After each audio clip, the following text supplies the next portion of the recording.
ભારતીય જનતા પક્ષમાં ઘણા નવા કાર્યકરો યુવાન હોય એ પણ જોડાય છે અને સામાજિક, શૈક્ષણિક, આરોગ્ય વિષયક કે ધાર્મિક કામગીરીમાં જે સેવા આપતા હોય એવા મહાનુભાવોને પણ અમે વિશેષ આમંત્રણ આપી ભારતીય જનતા પક્ષમાં એમની સેવાઓનો લાભ લઈએ છીએ.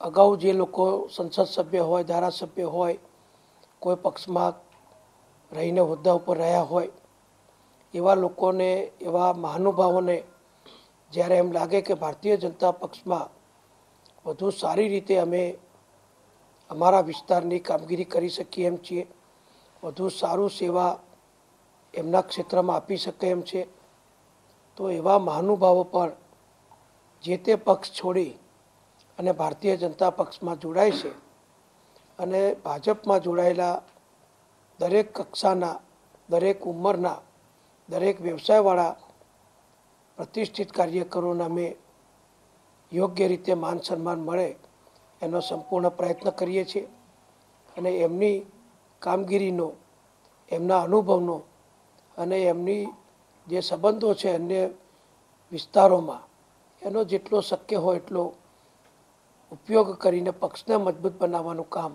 અમે કરીએ છીએ. નહીં, એટલું ઉત્તર ગુજરાત નહીં, આખા ગુજરાતમાં તમે જુઓ તો અનેક કાર્યકરો, આગેવાનો ભાજપમાં જોડાઈ રહ્યા છે. તાજેતરમાં જ હળપતિ સમાજના આગેવાન, પૂર્વ ધારાસભ્ય કુંવરજી હળપતિ પણ ભારતીય જનતા પક્ષમાં જોડાયા. એવા અન્ય આદિવાસી નેતાઓ પણ ભાજપમાં જોડાય છે.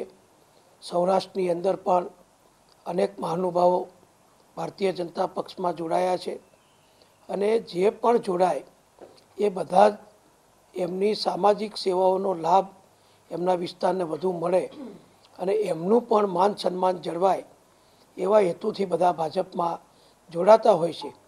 અને ભારતીય જનતા પક્ષ પણ અમે સૌનો સાથ ને સૌનો વિકાસ એ સૂત્રને સાર્થક કરી વધુને વધુ અનુભવી નેતાઓ ભાજપમાં આવે, ભાજપની શક્તિ, સંગઠન વધુ મજબૂત બને અને અમારી ગુજરાતની ભાજપની સરકાર દ્વારા ગુજરાતની જનતાની વધુ સારી સેવા, વધુ સારું કામગીરી અમે કરી શકીએ એ માટે અમે આવા મહાનુભાવોને આવકારીએ છીએ. 5 વર્ષ માટે કોઈ પણ જનતા પોતાના પ્રતિનિધિત્વની ચૂંટતી હોય છે, આને શું કહેવાય? અધવચ્ચેથી તેનો સાથ છોડવો, ત્યાંના લોકો સાથેનો દ્રોહ કે પછી બગાવત?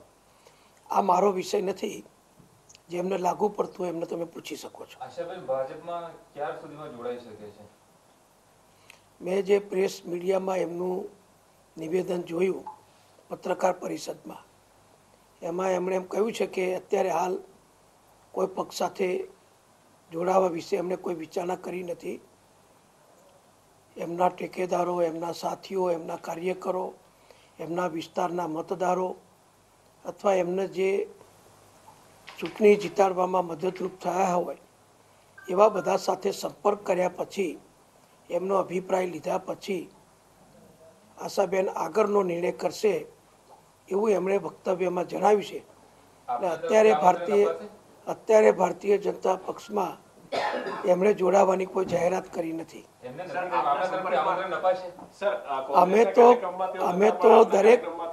અમે તો દરેક સારા, સાચા પ્રજાના સેવક, કાર્યકરો હોય, સામાજિક ક્ષેત્રે કામ કરતા અગ્રણીઓ હોય, મહાનુભાવો હોય, એ બધાને જ ભાજપમાં આવકારીએ છીએ. મહેસાણાની કોંગ્રેસની કારોબારીમાં તેઓ ઉપસ્થિત નહોતા, પણ આપના કાર્યક્રમમાં આપની સાથે હતા અને આપના સતત સંપર્કમાં હતા અને આપના કારણે જ તેઓ અહીંયા ભાજપમાં જોડાશે એવી વાત છે.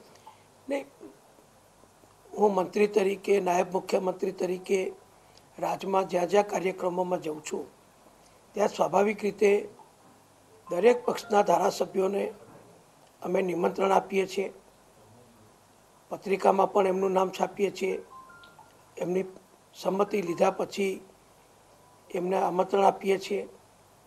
કદાચ કોઈને એ દિવસ કાર્યક્રમમાં આવવાનું અનુકૂળ ન હોય ને અસંમતિ બતાવે તો અમે પત્રિકામાં નામ પણ નથી છાપતા કે પાછળથી વિવાદ ન થાય કે ધારાસભ્ય કાર્યક્રમમાં ગયા નહીં.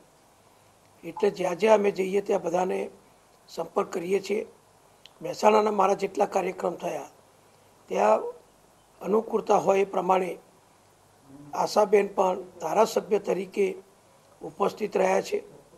અને સ્વાભાવિક છે કે સરકાર, મંત્રીઓ, અધિકારીઓ એ બધા જે કાર્યક્રમમાં જોડાયા હોય અને જે પ્રજાલક્ષી કાર્યક્રમ હોય, સરકારની સેવાલક્ષી કાર્યક્રમ હોય, સરકારની યોજનાલક્ષી કાર્યક્રમ હોય કે જેનો લાભ કોઈ પણ જ્ઞાતિ, જાતિ કે પક્ષના ભેદભાવ સિવાય દરેક વ્યક્તિને મળતો હોય તો એમાં દરેક મહાનુભાવ જોડાતા હોય છે. આશાબેન મારા જે કાર્યક્રમમાં મહેસાણામાં છેલ્લે જોડાયેલા એ સારા આરોગ્ય ચકાસણી કાર્યક્રમ કે જ્યાં કરોડો બાળકોની આરોગ્યની ચકાસણી અમારા આરોગ્ય વિભાગ દ્વારા અમે કરીએ છીએ. અને જે બીમાર કે ગંભીર બીમાર બાળકો હોય એમનો સંપૂર્ણ સારવાર, ઓપરેશન, દવા વગેરેનો ખર્ચ 100% રાજ્ય સરકાર ઉપાડી લઈને એવા બાળકોની, વિદ્યાર્થીઓની સરકારી ખર્ચે અમે સંપૂર્ણ સ્વસ્થ થાય ત્યાં સુધી સારવાર કરીએ છીએ. એટલે આવો પ્રજાલક્ષી કાર્યક્રમ હોય, શિક્ષણલક્ષી, બાળકોલક્ષી કાર્યક્રમ હોય અને આશાબેન પોતે પ્રોફેસર છે એટલે સ્વાભાવિક છે કે પ્રોફેસર તરીકે એમની આ શિક્ષણ વિભાગના કાર્યક્રમમાં કે બાળકોના આરોગ્યની ચકાસણી અને એની સારવાર સુવિધાના કાર્યક્રમમાં એમને રસ હોય એટલે ઉપસ્થિત રહ્યા હોય એટલે અમે બધી જગ્યાએ એમને બોલાવીએ છીએ. આશાબેને જે રીતે વાત કરી છે, ઘણા ધારાસભ્યો હજી નારાજ છે કોંગ્રેસમાંથી, કોઈ હજી સંપર્કમાં ખરા? તમને પણ લાગે છે કે હજી પણ વિકેટો પડી શકે? આ કોઈ ક્રિકેટ મેચ નથી એટલે વિકેટો પડે. ધારાસભ્ય પોતે પણ લાખોના પ્રતિનિધિ, લાખોની જનતાના મતદારોના પ્રતિનિધિ હોય છે. એમનું પણ માન સન્માન યોગ્ય રીતે જળવાય એ જરૂરી છે. કોઈ પણ પક્ષમાં હોય એ જળવવું જોઈએ. અને ધારાસભ્ય પોતાના નેતાઓ સાથે પણ સતત સંપર્કમાં હોય છે. પક્ષના સંગઠનની કામગીરી હોય, વિસ્તારની કોઈ કામગીરી હોય, સરકારની સામાજિક કોઈ અન્ય કામગીરી હોય તો ધારાસભ્યને તો ડગલે ને પગલે નેતાઓ સાથે, પક્ષના સંગઠનના હોદ્દેદારો સાથે સતત સંપર્કમાં રહેવાનું હોતું હોય છે. ત્યારે સ્વાભાવિક છે કે આશાબેનને જ્યારે એમ લાગ્યું હોય કે મારા પક્ષમાં મારું માન સન્માન નથી, મારા નેતાઓ મારી સાથે યોગ્ય રીતે સંકલન કરતા નથી, જિલ્લાના કોંગ્રેસના હોદ્દેદારો એમનું માન સન્માન જાળવતા નથી, એવું જ્યારે એમને વ્યથા થઈ હશે ત્યારે જ એમણે આ પગલું લીધું હશે એવું હું માનું છું.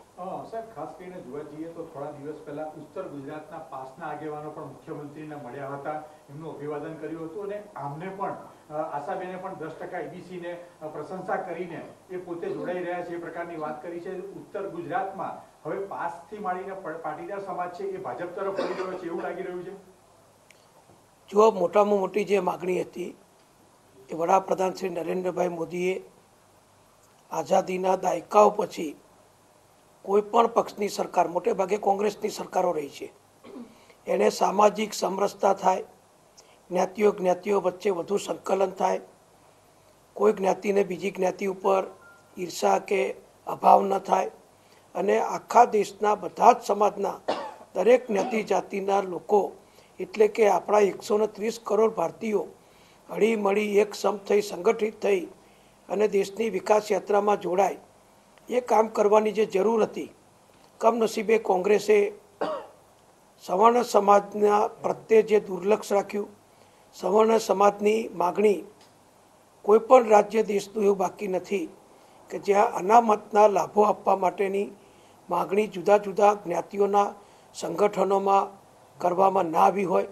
પછી રાજસ્થાન હોય, મહારાષ્ટ્ર હોય કે બિહાર હોય કે ઉત્તર પ્રદેશ હોય કે અન્ય કોઈ પણ રાજ્ય હોય, બધા જ રાજ્યમાં બધા જ ઈચ્છતા હતા કે સવર્ણ સમાજના ઉચ્ચ કક્ષાના કેળવણી શિક્ષણ પામેલા તેજસ્વી વિદ્યાર્થીઓને સરકારી નોકરીમાં અને શિક્ષણમાં યોગ્ય સ્થાન પ્રાપ્ત થાય. પરંતુ કમનસીબે કોંગ્રેસે આની સતત અવગણના કરી. કોંગ્રેસની જ્યારે દિલ્હીમાં કેન્દ્ર સરકાર હતી ને બીજા રાજ્યોમાં પણ સરકાર હતી ત્યારે અનેક આંદોલનો થયેલા, એ વખતે પણ ધ્યાન નહોતું રાખ્યું અને આંદોલનો ચાલ્યા કરતા હતા.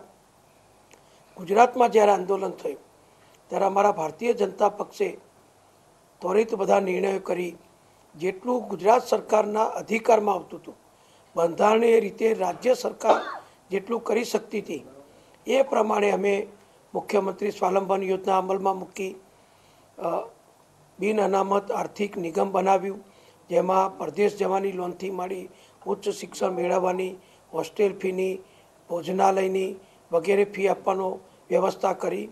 એમ બધા સમાજોને સરખો તક મળે, સરખી તક મળે એ માટે અમારી રાજ્ય સરકાર તરીકે અમારા અધિકારમાં જેટલું હતું એટલું કર્યું. 10% આર્થિક અનામતનો કાયદો પણ આપણે વિધાનસભામાં પસાર કર્યો, પરંતુ રાજ્ય સરકારના કાયદાને કેટલાક લોકોએ હાઈકોર્ટમાં પડકાર્યો. હાઈકોર્ટે રાજ્ય સરકારનો કાયદો રદ કર્યો, એટલે આપણે સુપ્રીમ કોર્ટમાં ગયા. ત્યાં અત્યારે આ બાબત પેન્ડિંગ છે. હવે ભારત સરકારે પોતે માનનીય વડાપ્રધાન નરેન્દ્રભાઈએ અગ્રતાથી રસ લઈ પોતે સમાજોને એકત્ર કરવા માટે, સામાજિક સમરસતા કરવા માટે, રાષ્ટ્રીય એકતાને વધુ મજબૂત બનાવવા માટે મોદી સાહેબની કેન્દ્રની અમારી એનડીએની ભાજપની સરકાર તરફથી જે 10% અનામત, આર્થિક અનામત સવર્ણ સમાજની જ્ઞાતિઓને આપવી એનો બંધારણીય સુધારો કર્યો. 15મી અને 16મી જે જોગવાઈ છે બંધારણની, એનું લોકસભામાં બંધારણનો સુધારો મંજૂર કરાવ્યો, રાજ્યસભામાં પણ બંધારણનો સુધારો મંજૂર કરાવ્યો અને રાષ્ટ્રપતિજીએ પણ એને મંજૂરી આપી અને એ કાયદો આખા દેશમાં અમલમાં આવી ગયો.